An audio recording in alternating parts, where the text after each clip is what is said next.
-18 अध्याय 2016 नियम आरोहण कमल का उपयोग 2। हालांकि भक्षक ईगल भी नियम आरोही कमल का उपयोग करने की आवश्यकताओं को पूरा करते हैं, अभी के लिए मैं उन्हें लड़ने दूंगा।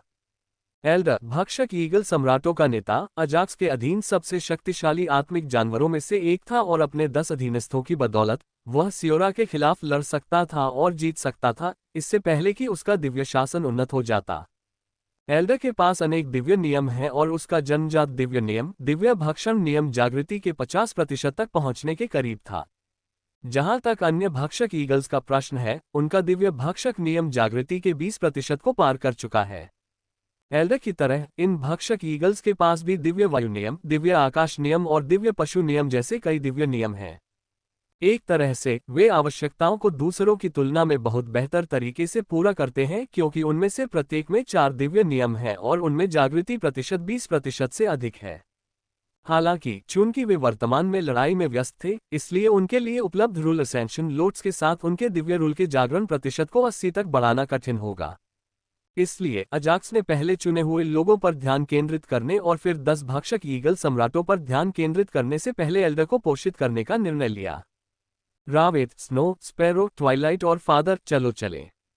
एक विचार के साथ अजाक्स 4 पुनः संवर्धित आत्मिक जानवरों और अपने पिता को दिव्य आंतरिक दुनिया में ले आया, जहां सियोरा पहले से ही साधना कर रही थी।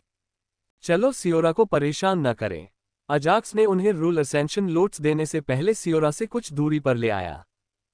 इससे पहले सियोरा ने अपने दिव्य वन नियम के जागरण प्रतिशत को 80% तक बढ़ाने के लिए 9 नियम आरोही कमल का उपयोग किया था। अजाक्स ने संक्षेप में नियम आरोहण कमल के प्रभावों की व्याख्या की तथा प्रत्येक को 10 नियम आरोहण कमल दिए। चलो शुरू करें। अपने हाथों में 10 नियम वाले आरोहण कमल लेकर एरन और अन्य लोगों ने एक एक करके उनका उपयोग करना शुरू कर दिया। सिस्टम, मुझे प्रत्येक उपयोग के बाद परिणाम बताओ। अजाक्स रूल एसेंशियल लोड्स के प्रभावों को बेहतर ढंग से समझने के लिए अधिक से अधिक डेटा एकत्र करना चाहता था। चूंकि वह बार बार नियम आरोहण कमलों की कटाई कर रहा था और यहां तक कि उन्हें अन्य साधकों को बेचने की योजना भी बना रहा था, इसलिए अजाक्स नियम आरोहण कमलों के बारे में जितना संभव हो सके उतना जानना चाहता था। अधिक डेटा के साथ अजाक्स दूसरों को डेटा बेचते समय उचित मूल्य निर्धारित कर सकता है। इस प्रकार उन्होंने सिस्टम से दिव्य नियम के जागरण प्रतिशत में उनके सुधार को दिखाने के लिए कहा। स्विश प्रक्रिया वैसी ही रही जैसी सियोरा ने नियम आरोहण कमल का उपयोग करते समय की थी। सबसे पहले प्रकृति के सार को नियम आरोहण कमल में प्रविष्ट कराने से वह साधक के सिर के चारों ओर तैरने और मंडराने लगेगा। इसके बाद ये पिघलकर एक सुनहरी रहस्यमयी ऊर्जा बन जाती जो साधक के पूरे शरीर को ढक लेती है। तीसरे चरण में स्वर्णिम रहस्यमय ऊर्जा साधक के शरीर में प्रवेश कर गई तथा उसके साथ एकाकार हो गई, जिससे साधक के दिव्य नियमों के जागरण प्रतिशत को बढ़ाने में सहायता मिली। 10 मिनट के बाद एरन और अन्य लोगों को सियोरा की तरह ही पहले रूल असेंशन लोड्स का उपयोग करने में ठीक 10 मिनट लगे और उन्होंने बिना समय बर्बाद किए अगले का उपयोग जारी रखा। जहां तक सिस्टम की बात है, यह अजाक्स को उनके लाभ के बारे में लगातार सूचनाएं भेजता रहा। इन 5 में से अजाक्स ने सबसे पहले अपने पिता पर ध्यान केंद्रित किया। डिंग, प्रथम नियम आरोहण कमल ने आपके पिता के 5 दिव्य नियमों के जागरण प्रतिशत को 20% तक बढ़ा दिया है, जिससे कुल जागरण प्रतिशत 50 तक पहुंच गया है। 20%, ये दोगुने से भी अधिक है। एक क्षण के लिए अजाक्स अपने पिता के दिव्य शासन में सुधार देखकर आश्चर्यचकित हो गया। इससे पहले सियोरा अपने दिव्य नियम में केवल 8% सुधार करने में सक्षम थी, जबकि एरन 20% सुधार करने में सक्षम था। जैसा कि अपेक्षित था, जैसे जैसे दिव्य नियम की जागृति का प्रतिशत बढ़ता जाएगा, इसमें सुधार करना और भी कठिन होता जाएगा। अजाक्स ने चुपचाप अपने आप से कहा और दूसरों के सुधार की जांच की। डिंग, प्रथम नियम आरोहण कमल ने रावेत के दिव्य नियमों के जागरण प्रतिशत को क्रमशः 20 और 15% तक बढ़ा दिया है। डिंग, दिव्य सूर्य नियम 50%, दिव्य ज्वाला नियम 55%। डिंग, प्रथम नियम आरोहण कमल ने स्पैरो के दिव्य नियमों के जागरण प्रतिशत को क्रमशः 22 और 20% तक बढ़ा दिया है। डिंग, दिव्य अधोलोक नियम 50%, दिव्य हिम नियम 50%। अतः यदि साधक का दिव्य नियम के प्रति जागरण प्रतिशत 30% है तो ये 20% बढ़ जाता है। रॉथ और स्पैरो के लाभ को देखने के बाद अजाक्स ने निष्कर्ष निकाला। एक ही नियम आरोहण लोड्स के साथ एरन, रॉथ और स्पैरो अपने दिव्य नियम के जागरण के आधे रास्ते पर हैं, जिससे वे पहले की तुलना में बहुत अधिक मजबूत हो गए हैं। डिंग। प्रथम नियम आरोही कमल ने स्नो के दिव्य नियमों के जागरण प्रतिशत को क्रमशः 45, 40 और 49% तक बढ़ा दिया है। डिंग। दिव्य वज्र नियम 60%, दिव्य आकाश नियम 50% और दिव्य पुनर्जन्म नियम 50%। क्या अजाक्स ने सोचा कि उसे रूल एसेंशियल लोड्स की बेहतर समझ है? हालांकि जब उसने स्नो के लाभ देखे तो वह भ्रमित हो गया। तीन पक्षी जनजाति नेताओं के बीच दिव्य नियमों के जागरण प्रतिशत की तुलना करने पर स्नो सबसे कम शक्तिशाली था। हालांकि रूल एसेंशियल लोड्स का उपयोग करने से उसे सबसे अधिक लाभ हुआ। जरा रुको, क्या ऐसा इसलिए है क्योंकि स्नो का शरीर पुनर्निर्मित है? क्या मेरे पिता के साथ भी ऐसा ही नहीं है? जब अजाक्स ने सिस्टम से इसके बारे में पूछा तो उसे कोई कारण समझ नहीं आया। डिंग। प्रणाली के अवलोकन के अनुसार नियम आरोहण कमलों के उपयोग से होने वाले लाभ साधक से साधक और पशु से पशु में बदलते रहते हैं। उद्धरण। अजाक्स एक क्षण के लिए चुप रहा, फिर उसने अपना सिर हिलाया और हार मानने से पहले ट्वाइलाइट की स्थिति में सुधार की जांच करने का निर्णय लिया। डिंग। प्रथम नियम आरोही कमल ने ट्वाइलाइट के दिव्य नियमों के जागरण प्रतिशत को क्रमशः 45, 15, 35 और 20% तक बढ़ा दिया है। डिंग। दिव्य ड्रैगन नियम 50%, दिव्य विनाश नियम 60%, दिव्य गोधूली नियम 50% और दिव्य अंधकार नियम 80%। ठीक है, कोई निश्चित पैटर्न नहीं है। अजाक्स ने रूल एसेंशियल लोड से सुधारों की जांच करना छोड़ दिया। हालांकि वह एक बात के बारे में निश्चित था, रूल एसेंशियल लोड्स का जितनी जल्दी हो सके उपयोग करने से सर्वोत्तम परिणाम मिलते हैं। ऐसा लगता है कि मुझे रणनीति बदलनी होगी। अजाक्स ने एक क्षण के लिए इसके बारे में सोचा और फिर अपना सिर हिलाया, लेकिन आइए हम उन्हें 80% की जागृति तक पहुंचने में मदद करें। इसके साथ ही अजाक्स ने एरोन और अन्य के दिव्य नियमों के जागरण प्रतिशत में सुधार लाने पर ध्यान केंद्रित किया। सियोरा और फ्लोरिस की मदद से अजाक्स हफ्ते में 2 बार रूल एसेंशियल लोड्स इकट्ठा कर सकता था। इसलिए अजाक्स को रूल एसेंशियल लोड्स की कमी की चिंता नहीं थी। सबसे पहले उन्होंने अपने हाथों में मौजूद नियम उद्गम कमलों को शक्ति में बदलने की योजना बनाई। जहां तक रूल एसेंशियल लोड्स के अगले बैच की बात है, जिसे कुछ दिनों में काटा जा सकता है, अजाक्स ने उन्हें बेचने की योजना बनाई है। इसके अलावा ऐसा नहीं है कि मैं एक साथ 100 रूल एसेंशियल लोड्स बेचूंगा। अजाक्स ने अधिकतम 20 नियम आरोही कमल बेचने और शेष 80 को अपने अधीनस्थों और अनुबंधित आत्मा जानवरों को देने की योजना बनाई। मैं केवल यह आशा करता हूं कि कटाई से मुझे और अधिक रूल एसेंशियल लोड्स बीज प्राप्त होंगे। Free omega abnormal CM। प्रत्येक पौधे से प्राप्त बीजों की संख्या उसकी सफलता की गति निर्धारित करती है।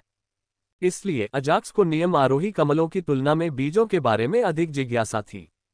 समय बीतता रहा और देखते ही देखते लगभग 2 घंटे बीत गए जब एरन और अन्य लोगों ने नियम आरोहण कमल का प्रयोग करना बंद कर दिया, क्योंकि उनके दिव्य नियम 80 के जागृति प्रतिशत तक पहुंच गए थे। एरन ने 12 कमल का प्रयोग किया तथा रॉथ और स्पैरो ने 14-14 कमल का प्रयोग करके अपने सभी दिव्य नियमों को 80% तक जागृत कर लिया। ट्वाइलाइट ने अपने सभी 4 दिव्य नियमों को 80% तक लाने के लिए केवल 8 कमलों का उपयोग किया। इस बैच में स्नो को सबसे कम संख्या में रूल एसेंशियल लोड्स की आवश्यकता थी।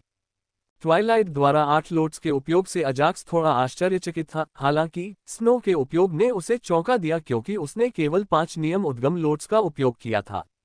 यहां तक कि वन एल्फ सियोरा को भी अपने जागरण प्रतिशत को 60 से 80 तक बढ़ाने के लिए 9 नियम आरोही कमल की आवश्यकता थी, जबकि स्नो ने केवल 5 नियम आरोही कमल के साथ अपने सभी दिव्य नियमों को 80% जागरण तक लाया। बर्फ स्वर्ग की संतान है। अजाक्स ये निष्कर्ष निकालने से खुद को नहीं रोक सका कि स्नो स्वर्ग की अनमोल पुत्री थी। 70% से कम जागृति पर दिव्य नियमों के लिए नियम आरोहण कमल का प्रयोग करने से उच्च दक्षता प्राप्त होती है। हालांकि 70% तक पहुंचने के बाद यह प्रति कमल जागृति के 1% तक गिर जाती है। बेशक ट्वाइलाइट के मामले में ये 3% प्रति कमल था, जबकि स्नो के मामले में इसकी गणना करना कठिन है। चूंकि स्नो एक अपवाद है, इसलिए मैं नियम आरोही लोड्स से प्राप्त लाभों के संबंध में उसका डेटा हटा सकता हूं। स्नो के डेटा के बिना अजाक्स को इस बात का मोटा अंदाजा हो गया कि दिव्य नियम जागृति के विभिन्न स्तरों पर नियम आरोहण कमल की दक्षता किस प्रकार काम करती है। 53 नियम आरोहण कमलों का उपयोग किया गया है और सिरोआ द्वारा उपयोग किए गए 9 कमलों को जोड़कर कुल मिलाकर अब तक उनमें से 62 का उपभोग किया गया है। इसके साथ ही अजाक्स के पास 50 अतिरिक्त रूल असेंशन लोड्स बच गए, जो कि डिवाइरा ईगल आर्मी को पोषित करने के लिए पर्याप्त नहीं है। सभी भक्षक ईगल्स को एक साथ पोषित करना बेहतर है। अजाक्स ने एक क्षण के लिए इसके बारे में सोचा और दूसरों को प्रोत्साहित करने का निर्णय लिया। ट्वाइलाइट, अब तुम्हारे लिए युद्ध के मैदान में शामिल होने का समय आ गया है। दिव्य स्तंभ के बाहर ये पहले से ही आत्मा जानवर गिरोह का 25वां दौर था और कई आत्मा जानवरों ने 20% से अधिक के साथ दिव्य नियमों को जागृत किया है। डेवोरा ईगल्स पहले ही 3 राउंड तक लड़ चुके थे और थक चुके थे, लेकिन वे अभी भी 1 या 2 राउंड और खेल सकते थे। हालांकि अजाक्स ने ट्वाइलाइट को इस दौरान धैर्य रखने के लिए पुरस्कार के रूप में भेजने का फैसला किया। मुझे नहीं पता कि बाकी प्रतिभागी कब तक टिकेंगे, इसलिए उसे अभी भेज देना ही बेहतर है। यदि ट्वाइलाइट को उसके धैर्य के लिए पुरस्कृत नहीं किया गया, तो भविष्य में शायद वह धैर्यपूर्वक प्रतीक्षा नहीं करेगा। संक्षेप में, अजाक्स ट्वाइलाइट के लिए ऐसा वातावरण बनाना चाहता था जहां धैर्य और आत्मनियंत्रण को पुरस्कृत किया जाए। हाँ मास्टर, ट्वाइलाइट को उम्मीद नहीं थी कि अजाक्स उसे इतनी जल्दी युद्ध के मैदान में भेज देगा, फिर भी वह उत्साहित था। गर्जन, बिना समय बर्बाद किए वह एक विशाल अजगर में बदल गया और आने वाले आत्मिक जानवरों की विशाल भीड़ पर टूट पड़ा। ट्वाइलाइट तोप, बूम। इसके बाद जो हुआ वह ट्वाइलाइट की उत्कृष्टता थी, पूर्ण विनाश। तुम तीनों उन स्पिरिट बीस्ट्स पर नजर रखो जिन्हें ट्वाइलाइट चूक जाती है। अजाक्स ने रूल एसेंशियल लोड्स का उपयोग करने के लिए स्पिरिट बीस्ट्स के अगले बैच का चयन करने से पहले रॉथ, स्नो और स्पैरो को एक आदेश दिया। Little white, little gold, big gold, Nova, mountain lions का नेता। इस बार अजाक्स ने केवल 4 जानवरों का चयन किया, उन्हें दिव्य आंतरिक दुनिया में लाने से पहले, तथा पहले की तरह ही प्रक्रिया दोहराए। बिग गोल्ड और नोवा, तुम दोनों थोड़ी देर प्रतीक्षा करो। अजाक्स ने फादर गोल्डन बेयर और माउंटेन लायन सम्राट को रूल एसेंशियल लोड्स नहीं दिया, बल्कि उसने 2 छोटे बच्चों को एक एक दिया, क्योंकि अजाक्स कुछ पुष्टि करना चाहता था। 10 मिनट। डिंग। प्रथम नियम आरोही कमल ने लिटिल गोल्ड के दिव्य नियमों के जागरण प्रतिशत को क्रमशः 50 और 50% तक बढ़ा दिया है। डिंग। दिव्य स्वर्ण नियम 70%, दिव्य पशु नियम 60%। डिंग। प्रथम नियम आरोही कमल ने लिटिल व्हाइट के दिव्य नियमों के जागरण प्रतिशत को क्रमशः 50 और 50% तक बढ़ा दिया है। डिंग। दिव्य हिम नियम 60%, दिव्य पाश्विक नियम 55%। जैसा कि मैंने उम्मीद की थी, उपभोक्ता की उम्र भी नियम आरोहण की दक्षता को प्रभावित करती है। लोटस। दोनों बच्चों पर पहले नियम आरोहण कमल के परिणामों को देखकर अजाक्स ने अंततः अपनी धारणाओं में से एक का निष्कर्ष निकाला।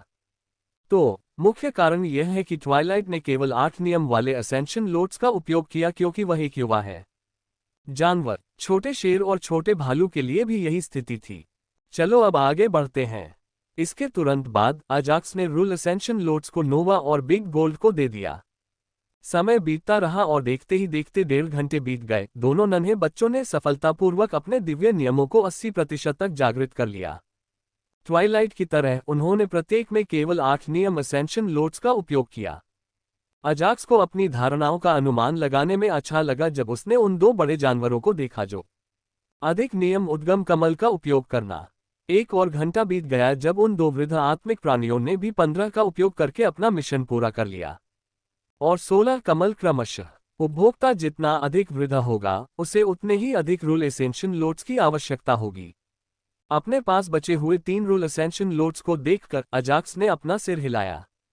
ऐसा लग रहा है कि तीसरा मिशन खत्म होने वाला है।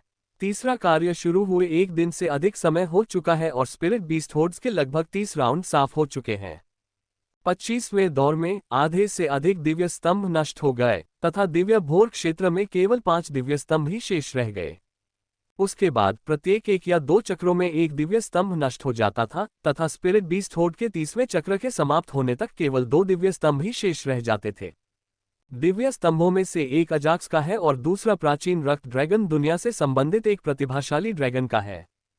प्राचीन रक्त ड्रैगन सम्राट ड्रैगन क्षेत्र का सबसे शक्तिशाली प्राणी था और उसने दिव्य भोर क्षेत्र में भेजे गए ड्रैगनों के लिए पर्याप्त हथियार तैयार कर रखे थे। वर्तमान में दिव्य स्तंभ की रखवाली उसका एक पुत्र कर रहा था, जो पूरे ड्रैगन क्षेत्र में 500 वर्ष से कम आयु का सबसे शक्तिशाली था। वह 30 राउंड तक टिकने में सक्षम था, हालांकि वह आशा भी खो रहा था क्योंकि उसने शाप दिया था, आखिर दूसरे दिव्य स्तंभ की रखवाली कौन कर रहा है। जब तक अन्य दिव्य स्तंभ नष्ट नहीं हो जाता, उसे तीसरे कार्य का विजेता माना जाएगा और उसे उदार पुरस्कार दिए जाएंगे। इससे पहले जब उन्हें पता चला कि अब केवल एक ही प्रतिद्वंदी बचा है तो वे आशान्वित थे, लेकिन जैसे जैसे राउंड बीतते गए उनकी आशा खत्म होती गई। समय बीतता रहा और 5 घंटे और बीत गए, क्योंकि स्पिरिट बीस्ट होड के राउंड की संख्या 35 तक पहुंच गई थी। रंबल कच रक्त ड्रैगन दुनिया का युवा प्रतिभाशाली व्यक्ति लंबे समय तक जीवित नहीं रह सका, क्योंकि स्पिरिट बीस्ट होड के 35वें दौर में उसका दिव्य स्तंभ नष्ट हो गया। आखिरी तक दिव्य स्तंभ की सफलतापूर्वक रक्षा करने के लिए प्रतिभागी को बधाई। अजाक्स की ओर से दिव्य स्तंभों पर पाठ की पंक्तियां दिखाई दी और उसी समय गिरोह के सभी शेष आत्मिक जानवर बिना किसी निशान के गायब हो गए। अंततः ये खत्म हो गया। शुरुआत में अजाक्स को उम्मीद नहीं थी कि दिव्य स्तंभ द्वारा जारी किया गया तीसरा कार्य इतने लंबे समय तक चलेगा। ये 35 घंटे तक चला, यानी लगभग 1.5 दिन। हालांकि यह मेरी अपेक्षा से अधिक समय तक चला, लेकिन मुझे युद्ध क्षेत्र में भाग लेने का मौका नहीं मिला। सिर्फ अजाक्स ही नहीं, एरन, सियोरा रावेत, स्पैरो, स्नो और कई अन्य लोग कार्य पूरा होने से पहले युद्ध के मैदान में शामिल होने में असमर्थ थे। सिस्टम स्पिरिट बीस्ट होड के 35 राउंड के पैटर्न को देखते हुए क्या आप विश्लेषण कर सकते हैं कि मैं कितने राउंड तक जीवित रह पाऊंगा?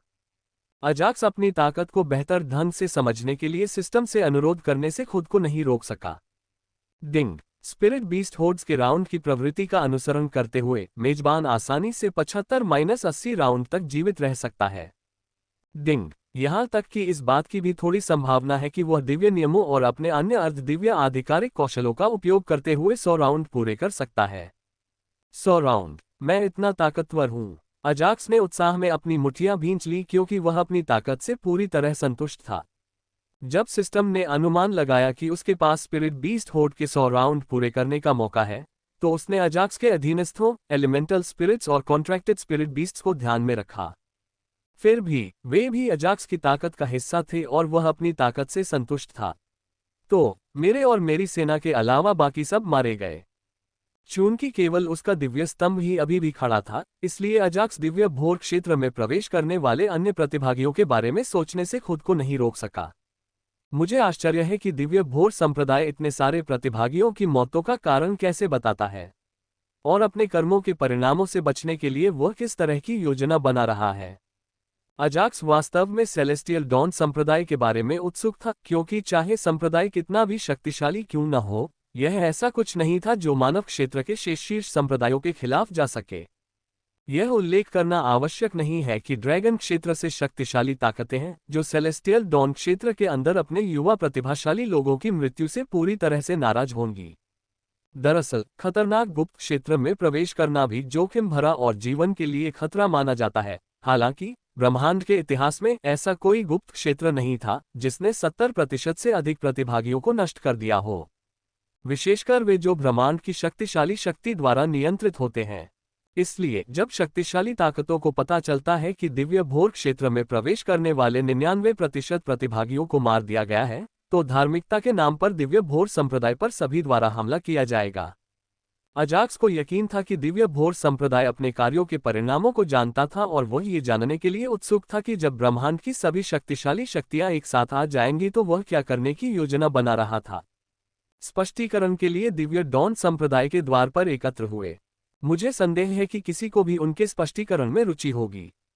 वर्तमान में सेलेस्टियल डॉन संप्रदाय पूरे ब्रह्मांड में सबसे धनी शक्ति है। धन्यवाद। सेलेस्टियल डॉन दायरे के प्रवेश टिकट के लिए। इसलिए दिव्य भोर संप्रदाय को नष्ट करके ब्रह्मांड की अन्य शीर्ष शक्तियां इसे कवर कर सकती हैं। उनके नुकसान। सबसे महत्वपूर्ण बात यह है कि भविष्य में गुप्त क्षेत्र स्वर्गीय भोर क्षेत्र का अन्वेषण करना उनका काम होगा। चाहे कुछ भी हो जाए, मैं अपने हाथों से दिव्य भोर संप्रदाय के नेता की देखभाल करूंगा। अजाक्स अपने मिशन के बारे में नहीं भूला और केवल अपने हाथों से संप्रदाय के नेता को मारकर ही वह कमीशन के लिए पुरस्कार प्राप्त कर सका। खैर, अन्य चीजों के बारे में चिंता करने से पहले तीसरे कार्य के लिए मिलने वाले इनाम पर नजर डाल लेते हैं। अजाक्स ने अपना सिर हिलाया, अन्य चीजों के बारे में चिंता करना बंद कर दिया और पुरस्कार सूची के लिए दिव्य स्तंभ की ओर देखा। इनामों की गणना की जा रही है, कृपया थोड़ी देर प्रतीक्षा करें। लेकिन इनाम सूची अभी तक सामने नहीं आई है, जिससे अजाक्स को अपने आत्मिक जानवरों और अन्य पर जांच करनी पड़ रही है। उसके चारों ओर जिस दिव्य स्तंभ की रक्षा करने की आपने शपथ ली थी, वह अंत तक सफलतापूर्वक बचा रहा है। परिणामस्वरूप आपको ग्रेटर वर्ल्ड कोर्ट से पुरस्कृत किया जाएगा। ये दोनों घोषणाएं अजाक्स के लिए नहीं थीं, बल्कि उनके आसपास के अन्य लोगों के लिए थीं जिन्हें ये पुरस्कार मिला था। उनके सिर में स्थित दिव्य स्तंभ से सीधे घोषणाएं हो रही हैं। क्या वे पहले से ही दिव्य स्तंभ से पुरस्कार प्राप्त कर रहे हैं?